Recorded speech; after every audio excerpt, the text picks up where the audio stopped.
It's a win for those who want to decriminalize homelessness. San Diego repeals a decades-old law that banned living in cars.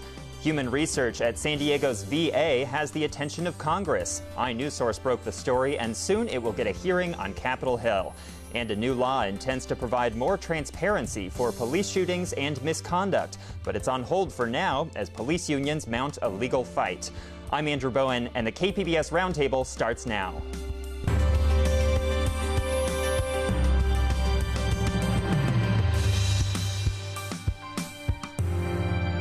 Welcome to our discussion of the week's top stories. I'm Andrew Bowen, in for Mark Zauer. And joining me at the KPBS Roundtable today are Bianca Bruno, reporter for Courthouse News Service, Brad Racino, senior reporter and assistant director for iNewsSource, and Kelly Davis, a contributor to Voice of San Diego. For the past 35 years, it's been illegal in San Diego to live in a car. The city's law was blamed by some advocates for criminalizing poverty and homelessness. Well, the city council did away with that law this week in a unanimous vote, and they did it with a little nudge from a federal lawsuit. Now, Bianca, let's start with how this law was being applied to the city's homelessness crisis. Who was this affecting? So the law was written in the 80s by city council. It's a local ordinance. And it was really affecting anyone living in cars or RVs. And that includes all kinds of people. People on disability or limited income, living on Social Security, students, just people who can't really afford the skyrocketing housing costs in San Diego. And so what's the justification for banning people living in cars? Why not just let people be? So it was kind of a classic NIMBY argument where it was people in neighborhoods who were sheltered in single-family homes, not wanting people living in cars on the street, concerns about sanitation and safety. And so the city didn't exactly repeal this ordinance out of the goodness of its heart. Let's talk about this lawsuit. What's the story behind that? So a class action was filed in late 2017 by a group of homeless people living in vehicles and RVs, oversized cars, who claimed that the city's ordinance violated their constitutional rights as well as the American with Disabilities Act. And so that case has been making its way through the court and had some pretty significant court orders last year. And yeah, so let's talk about that. The federal judge in this case ordered the city to stop enforcing this law. What was his reasoning there? So Judge Anthony Battaglia said that similar to another law up the coast, San Diego's ordinance was vague in that it did not sort of outline for people what circumstances need to exist for their vehicle to be considered a living quarters or their home, and that because that's not detailed, people don't know what needs to be present for them to be violating the ordinance. So basically they wouldn't know what they're doing wrong, and they could be ticketed by police officers. And the city also cleared the outstanding tickets in addition to stopping the enforcement of the law. Yeah, so last year in August, he issued an injunction against the city saying they could not enforce the vehicle habitation ordinance. And as part of that, within a month, the city of San Diego had to comply. They canceled 863 delinquent accounts, and almost 200 parking tickets were kind of canceled. Yeah. And Bianca, where are the hot spots where this is really happening or where this has become a problem in San Diego? Is it near the beaches? Is it downtown? Do you know? For people in RVs, they're definitely near Mission Beach, in sort of the big parking spots for boats. I've heard from a homeless advocate that there's a lot of RVs parked in Kearny Mesa too. Really, I think it's all over. Yeah, so KPBS actually spoke with one of the plaintiffs in this lawsuit. Let's hear what he had to say about the repeal of this ordinance. Being able to not have to move, oh man, it's like I died and went to heaven, That's the intensity of the violating some kind of infraction or something. It dominates a lot of your thinking. You keep somebody from sleeping, and man, they're in a whole world of crap. God, it's like torture. And that was Michael Bloom, a plaintiff in this lawsuit, a man living in his car. So there was a similar lawsuit in Los Angeles against a nearly identical ordinance. What happened there? So the Ninth Circuit found that that law was also unconstitutional for basically the same reasons Judge Battaglia issued the injunction in San Diego, that it was vague and violated folks' rights. And when the city council repealed this ordinance, it was a unanimous vote, like we said. What were they saying? So Councilman Ward, he pointed out that laws like this, they don't help in fixing the homelessness crisis in San Diego, that while no one wants to see people living in cars, it's certainly preferable to people sleeping on the street, especially given, the hepatitis A crisis and other sort of sanitation concerns. And the city has a few spaces for people to legally and safely live in their cars, right? These safe parking zones. Yeah, so those were issued in response to the hepatitis A crisis a couple years ago, and apparently they've been working, and they also have some ways to connect people to resources, but those aren't available for people in RVs. And so up in Los Angeles, the city ended up actually reworking its vehicle habitation ordinance so it could pass legal muster. What happened there, and is there any indication that San Diego could do the same? So far, no. I don't think it'd be sort of a politically smart call for council to decide to rewrite or rework the ordinance, especially given kind of the consensus that the city needs to do something to help people get housed.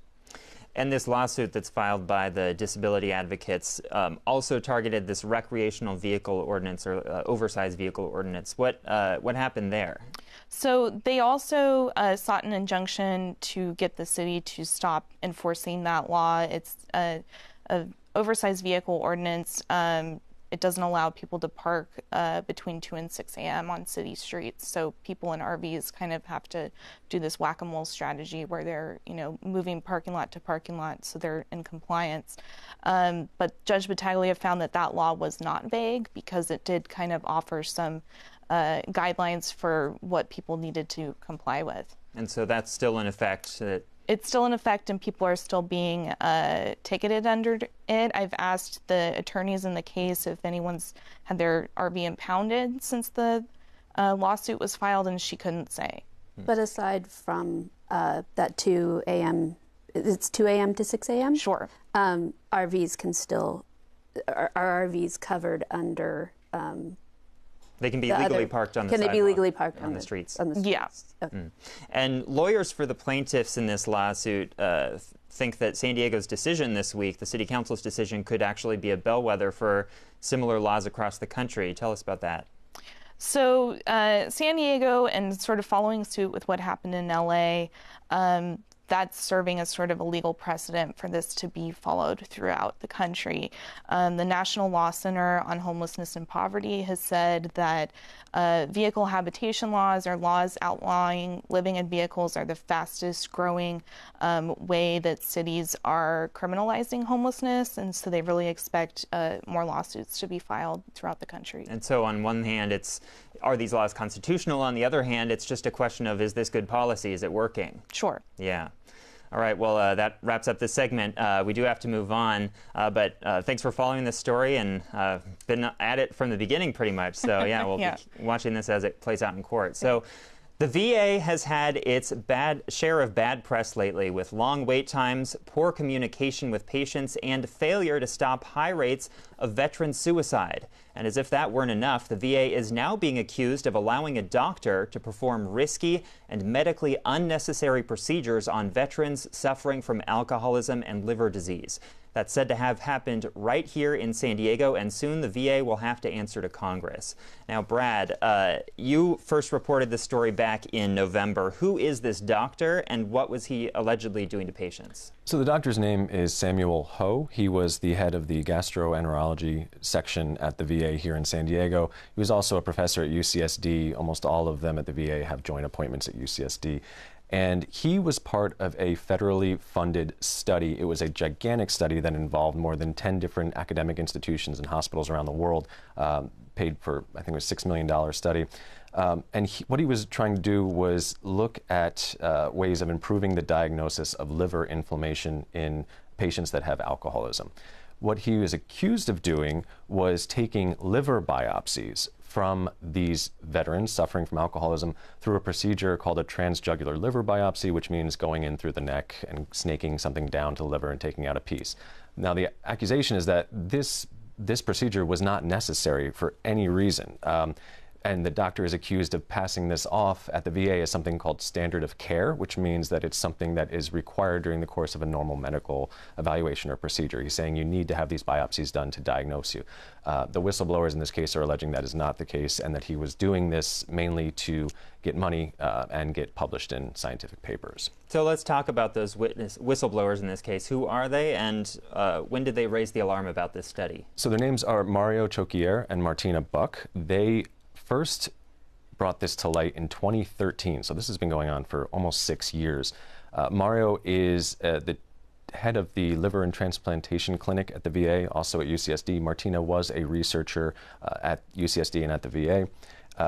Martina sat on what's called the Institutional Review Board at the VA, which oversees any kind of research, especially human research, back in 2013. And she initially brought this to light because Dr. Ho was saying that he wanted to do this procedure on pregnant patients, which is a huge no-no.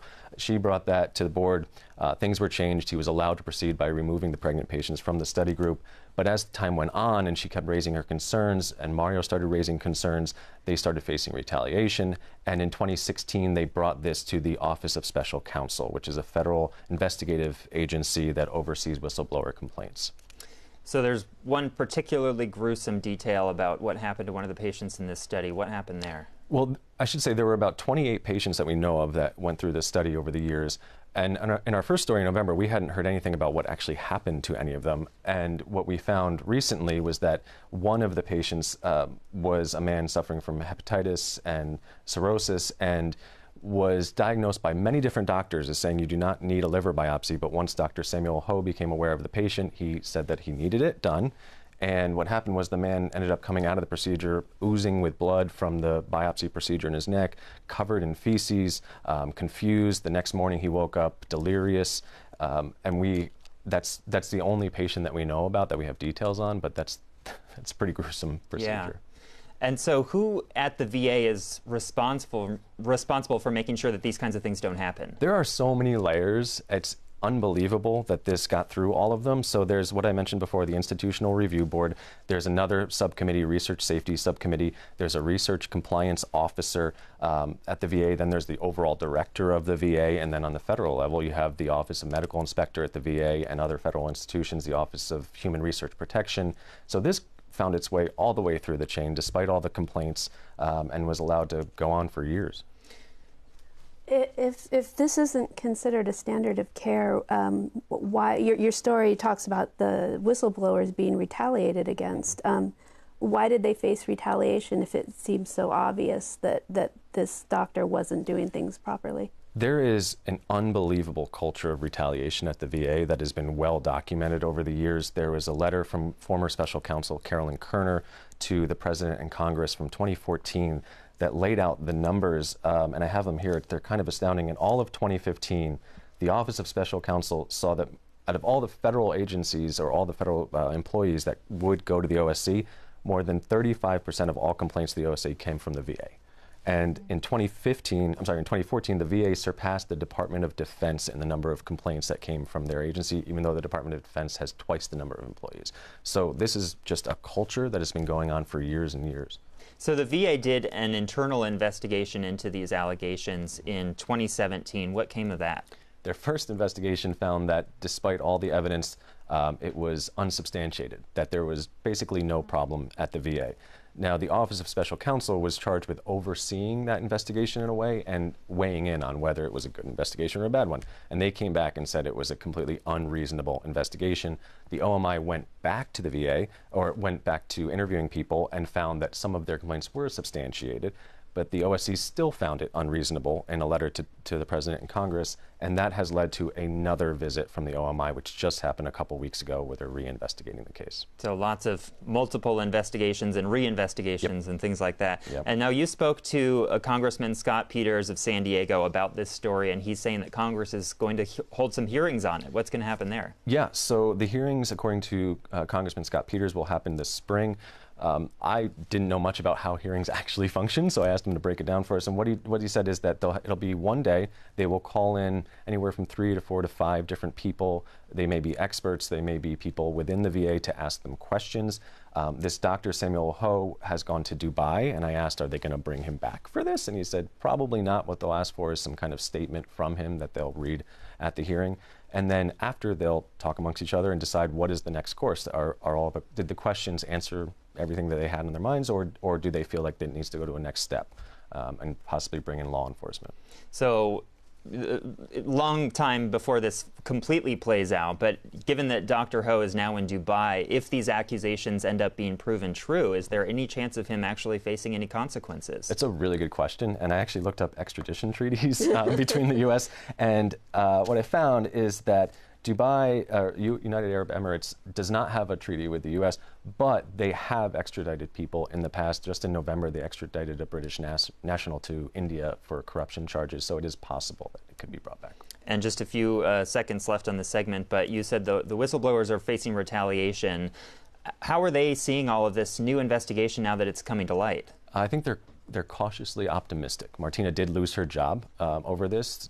They claim that she was harassing people and a culture of something at the VA. Mario's still there, but he said he's facing retaliation as well. Well, thanks for breaking this story. Certainly not a happy one, but glad that it came to light, and we can now look into it further, including Congress. So we have to move on, but California has long had some of the strongest privacy protections for police officers accused of misconduct. But that started to change on January 1st with a new law that took effect. The goal is to shed some light on how police departments deal with bad apples. But that sunlight did not last for long after a judge this week put the brakes on the law's enforcement. Now, Kelly, this law, now called SB 1421, tell us what it did. Yes, SB 1421, which was authored by Oakland Senator named Nancy Skinner. It allows the public to request certain records from law enforcement agencies. And that's a really important part. We can't, under this law, just willy-nilly go in and ask for any records of complaints filed against police officers or misconduct investigations. All that's available under the law are documents related to officer-involved shootings or incidents where use of force by an officer caused great bodily injury. And you could also request records involving cases where officers have been found. So these are substantiated complaints. Officers have been found to have committed sexual assault or they lied during the process of an investigation. And so what's the intent around this? It was, as it was being debated, there was kind of a cultural moment happening.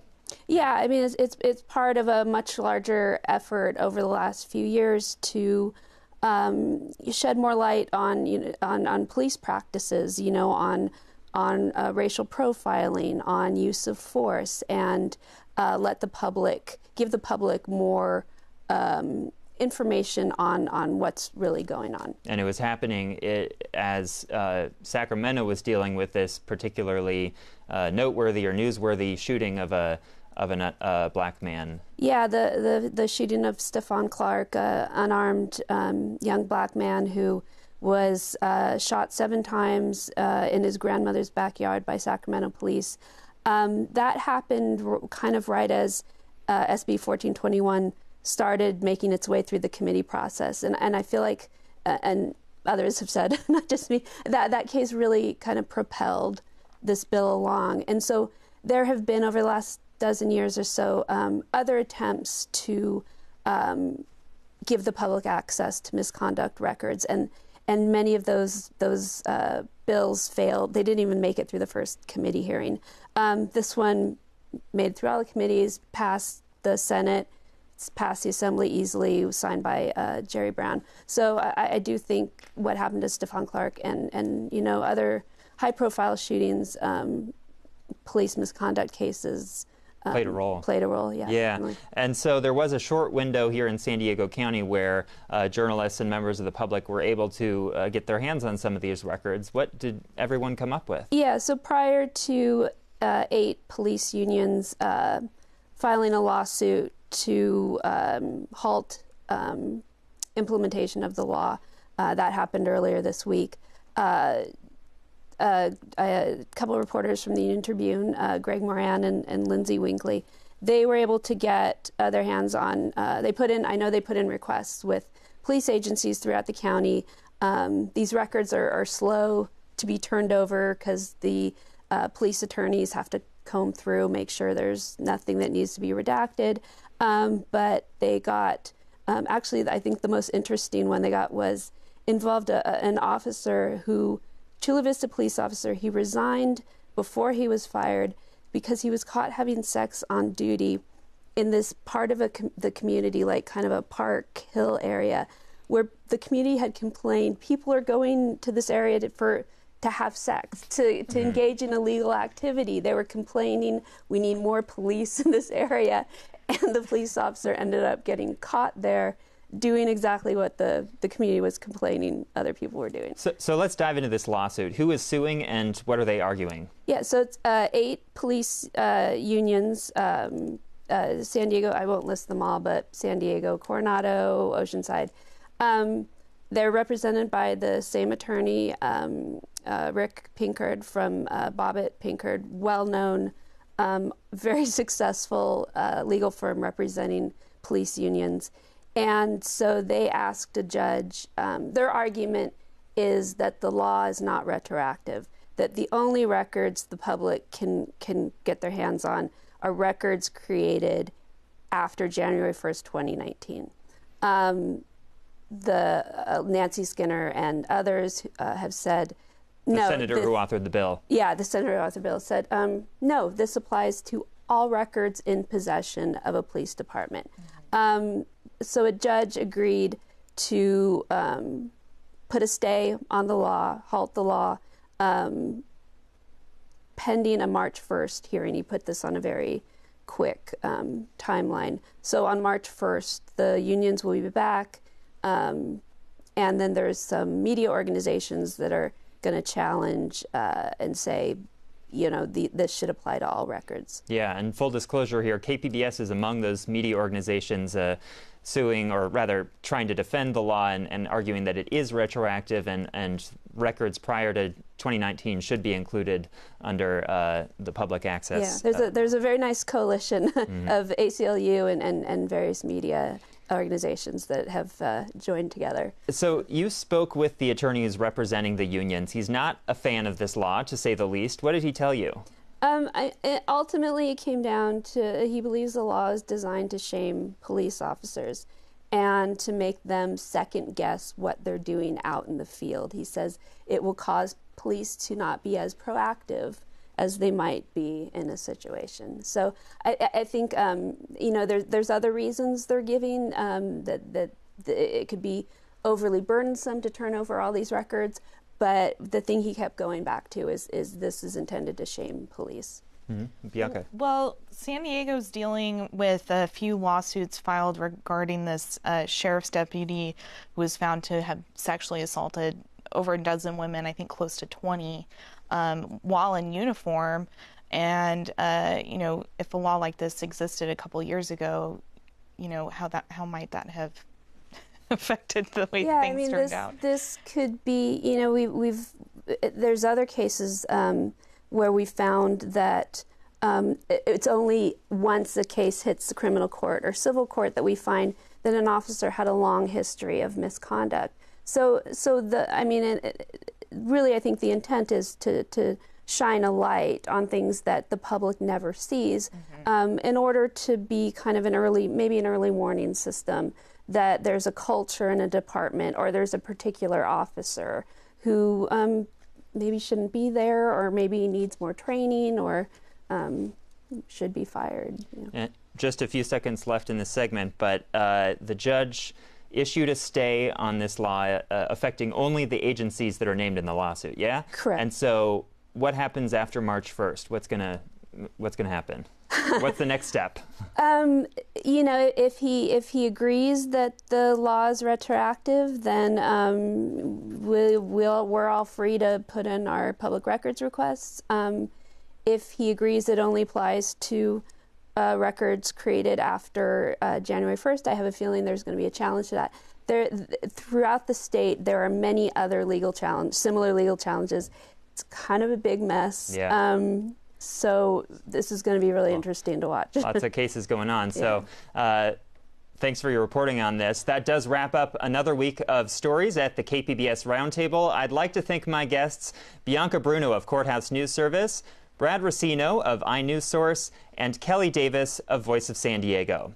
And a reminder to our listeners, all of these stories we discussed today are available on our website, kpbs.org. I'm Andrew Bowen in for Mark Zauer. Thanks for joining us today on the Roundtable.